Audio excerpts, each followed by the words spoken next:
నమస్తే. ఓం గం గణపతయే నమః. స్వర్ణలక్ష్మి నమస్తే అస్తు పరబ్రహ్మ స్వరూపిణి రాజ్యం దేహి ధనం దేహి సర్వకామాంచ దేహి మే.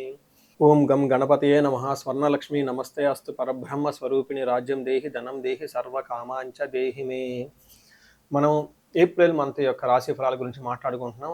ఈ మాసంలో 3 ముఖ్యమైన విషయాలని. ఒకటి, ఈ ఏప్రిల్ మంత్లో మనకి 4 గ్రహాలు మారుతూ ఉన్నాయండి. అవేంటంటే సూర్యుడు, కుజుడు, బుధుడు, శుక్రుడు. ఈ 4 గ్రహాలు ఈ ఏప్రిల్ మంత్లో మారుతూ ఉన్నాయి.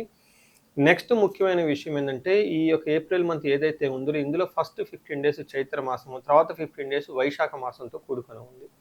ఇందులో ఒక విశేషం ఇంకొకటి ఏమంటే, మనకి 19వ తారీఖున మనకి వైశాఖ మాసము శుద్ధ తృతీయ రోజున ఆ రోజున మనకి 19వ తారీఖున అక్షయ తృతీయ పండగ ఆ రోజు మనకు జరుగుతూ ఉందండి. ఇది చాలా ముఖ్యమైనది. అంతేకాకుండా వైశాఖ మాసంలో ఉదక కుంభదానం అంటారు. ఇది చాలా మందికి ఐడియా ఉండదు. ఒక ఉదక కుంభదానం అంటే నథింగ్ బట్ అంటే వాటర్ బాటిల్ అని మనం అనుకోవచ్చు.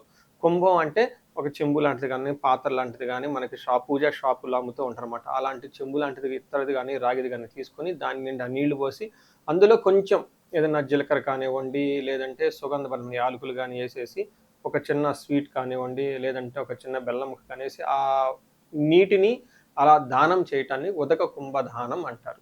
మనకి శ్రీరామనవమికి పానకం వడపప్పు పంచడంలో కూడా ముఖ్య ఉద్దేశం కూడా ఇదే. అలా గనక నీళ్లు గనక పంచి ఇవ్వగలిగితే చాలా లాభప్రదంగా ఉంటుంది అని మనకి శాస్త్రాలు వివరించడం జరిగింది. సో ఈ ప్రకారం మనం చూసుకుంటే ఉదక కుంభదానం అది పర్టికులర్గా మనకి పౌర్ణమి తర్వాత, వైశాఖ మాసం ఎప్పుడైతే అమావాస్య తర్వాత అమావాస్య తర్వాత మనకి వైశాఖ మాసం వస్తుంది. ఈ వైశాఖ మాసం ఇలా గనక చేయగలిగితే ఎంతో పుణ్యప్రదము, ఎంతో శుభప్రదము, అందరికీ విపరీతంగా ధనము ధాన్యము కలిసి వచ్చే అవకాశం ఎక్కువగా ఉంటుంది. ఇది చాలా సింపుల్ ప్రొసీజరు. చక్కగా దీన్ని చేసుకొని పెద్దవాళ్ళకి కనుక దానం చేయగలిగితే, పండితోత్తములకు కానీ, బ్రాహ్మణులకు కానీ, వేద పండితులకు కానీ అలా ఒక ఉదక కుంభాన్ని కనుక దానం చేయగలిగితే, వాళ్ళ ఆశీర్వాదం తీసుకుంటే గురుబలం విపరీతంగా పెరిగి ధనము ధాన్యము సంతానము సమృద్ధిగా ఉండే అవకాశం ఎక్కువగా ఉంటుంది.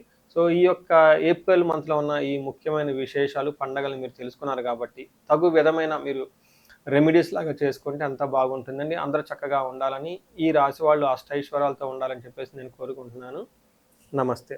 తులారాశి వారికి ఏప్రిల్ 2026లో చూస్తే మనకి ఎలా ఉందంటే, వీళ్ళకి చాలా బాగుంది అని మనం చక్కగా చెప్పుకోవచ్చు. 100కి 85% ఏప్రిల్ మంత్లో తులారాశి వాళ్ళకి చాలా బాగుంది. ఇది ఒక హ్యాపీ న్యూస్ గమనించుకోవాలి. అంతేకాకుండా వచ్చే జూన్ వరకు కూడా మీకు ఇంకా చాలా చాలా బాగుంది. మనం పంచాంగం ఫలితాల్లో కూడాను మన రాశి ఫలాలు కూడా చెప్పుకోవడం జరిగింది.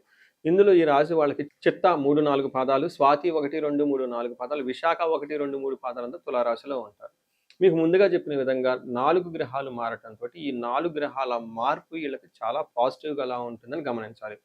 ఏ విధంగా? ఫస్ట్ 15 డేస్ శత్రునాశాంత, అంటే శత్రువులు అనేవాళ్ళు ఎవరు ఉండరు, వాళ్ళంతా వాళ్ళే మీ దగ్గరలో నుంచి దూరంగా వెళ్ళిపోతారు.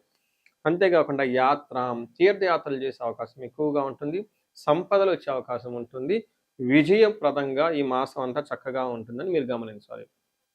మనం డీటెయిల్స్ చూసుకుంటే 7వ స్థానంలో 6వ స్థానం నుంచి 7వ స్థానంలోకి సూర్యుడు మారటంతో ఫస్ట్ 15 డేస్ చాలా బాగుంటుంది. తర్వాత 15 డేస్ కొంచెం ఆటంకాలతో ఉండే అవకాశం ఎక్కువగా ఉంటుంది. 7వ ఇంట్లో కనుక సూర్యుడు ఉంటే సామంత జన విద్వేష ధారాపీడ సుతామయం ఉత్సాహ భంగకారిణి గోచారస్తే సప్తమే రవి అంటారు. అంటే 7వ ఇంట్లో కనుక రవి ఉంటే ఏమవుతుంది? సామంత జన విద్వేష అంటే వీళ్ళ కింద పనిచేస్తున్న ఈ ఎంప్లాయీస్ కానివ్వండి, లేదంటే వీళ్ళతో పాటు బాగా చక్కగా ఫ్రెండ్లీగా ఉన్న వాళ్ళైతేనేమి సడన్గా వీళ్ళ మీద ద్వేషం పెంచుకొని వీళ్ళకి సపోర్ట్ ఇవ్వకుండా పోయే అవకాశం ఎక్కువగా ఉంటుంది.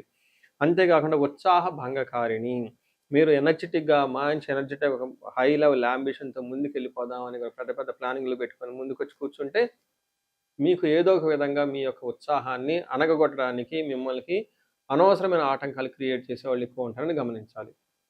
కానీ కుజుడు 6వ స్థానంలో ఉండటంతో ఒక బెస్ట్ టైం, ఒక బెస్ట్ ప్లేస్లో కుజుడు మాత్రం ఉన్నారు. ఏమవుతుంది? కుజుడు 6వ స్థానంలో అంటే వస్త్రలాభం, ధాన్యలాభం, ధనలాభము, యశాస్తద అంటే కీర్తి ప్రతిష్టలు చక్కగా ఉంటాయి.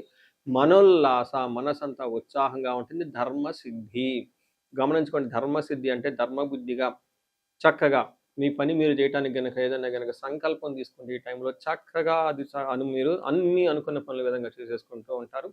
అయితే మిమ్మల్ని కావాలని అవమానించే వాళ్ళు ఉంటారు, అది కూడా గమనించుకోవాలి. 8వ స్థానంలో శుక్రుడు ఉండటంతో ఇది ఇంకా చాలా చాలా చక్కగా ఒక పాజిటివ్ ఎనర్జీ అయితే మీరు తీసుకొస్తుంది. శుక్రుడు 8th హౌస్లో ఉంటే దుఃఖానాశంతో మహాసౌఖ్యం బంధుమిత్ర సమాగమ రాజదర్శనం రాజదర్శనం అర్ధప్రాప్తి అష్టమేత్ భృగునందనే అంటారు. అంటే దుఃఖనాశనం ఇప్పటిదాకా మీకు ఏదైనా విషయాలు కనుక బాధపడుతూ ఉంటే ఆ దుఃఖాన్ని పోగొడుతూ ఉంటుంది. మహాసౌఖ్యం గొప్ప సౌఖ్యాన్ని ఇస్తూ ఉంటాయి. బంధుమిత్ర సమాగమ బంధువులతోటి మిత్రులతోటి చక్కగా తిరుగుతూ ఉంటారు. రాజదర్శనం హై అఫీషియల్స్ కలవటం ఇవన్నీ చేసే అవకాశం ఎక్కువగా ఉంటుంది. ఒక బెస్ట్ టైంలో ఉండి మంచి భోజనం తిని చక్కగా హ్యాపీగా ఉండే ఒక ఈ మంత్లో ఉన్నారని మీరు గమనించాలి. నక్షత్రం ప్రకారం చూసుకుంటే చిత్త స్వాతి విశాఖ 3 నక్షత్రాలు ఉంటాయి. చిత్తా నక్షత్రం వాళ్ళకి బంధనము ఫస్ట్ మీకు రాజ్యలాభము వస్త్రలాభము ప్రమోషన్స్ వచ్చే అవకాశం ఉంటుంది.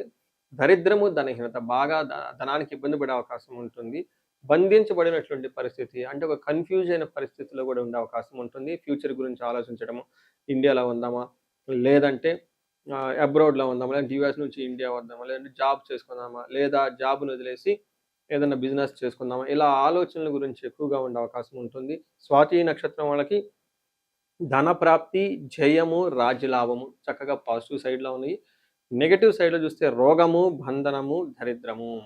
రోగము, బంధనము, దరిద్రము అంటే మీకు ఫైనాన్షియల్గా ఇబ్బందులతో పాటు హెల్త్ కాంప్లికేషన్స్ తీసుకొని వచ్చేసి వీటితో పాటు మీకు రాజ్యలాభము, ప్రమోషన్ తీసుకొచ్చే అవకాశం ఉంటుంది. బంధనము, బంధించబడినటువంటి పరిస్థితి ఉంటుంది. అంటే ఫ్యూచర్ గురించి డెసిషన్ తీసుకోలేక కొంచెం ఇబ్బందులు పడే అవకాశం ఉంటుందని గమనించాలి.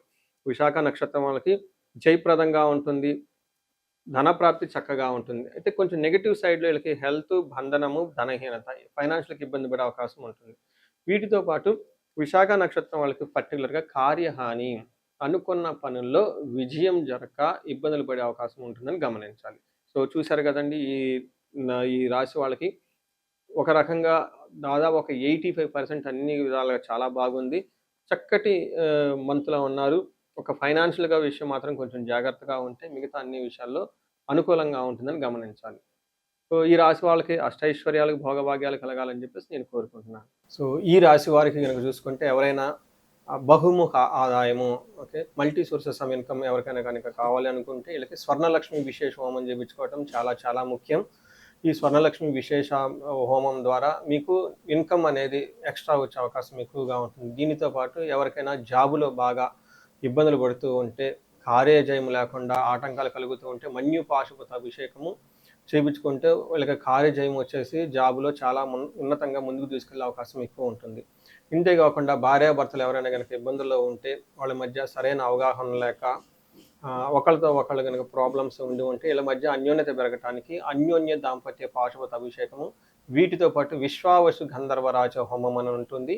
ఇవి చేసుకుంటే భార్యాభర్తల మధ్య వాళ్ళ జాతకంలో ఎక్కడైనా కనుక ప్రాబ్లమ్స్ ఉంటే అవన్నీ తొలగిపోయి అన్యోన్యత పెరిగి చాలా చక్కగా కలిసి ఉండే అవకాశం ఉంటుంది.